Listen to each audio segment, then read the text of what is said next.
Ne güzel, ne güzel bir ağaç, yaşam dolu. Tek bir kökten çıkan milyonlarca kolu. Her dalın üstünde bambaşka bir hikaye. Sanki bir bilmece, çizelim beraberce.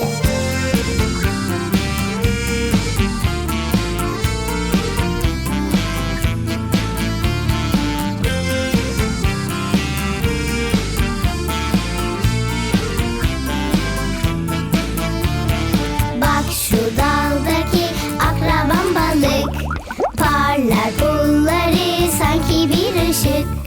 Bak şu daldaki akrabam kurbağa, yaşar hem suda hem de karada. Ne güzel ne güzel bir dolu akraba, hem yakın hem uzak, çeşit çeşit akraba. Rengarenk kocaman bir aileyiz biz, hepimizin bambaşka özellikleri de var, özellikleri de var.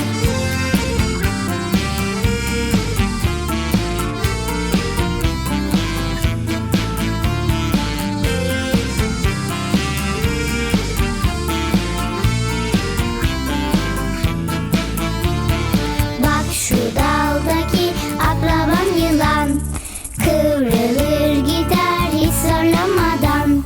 Bak şu daldaki akrabam karga, hem akıllı hem oynar ağaçta.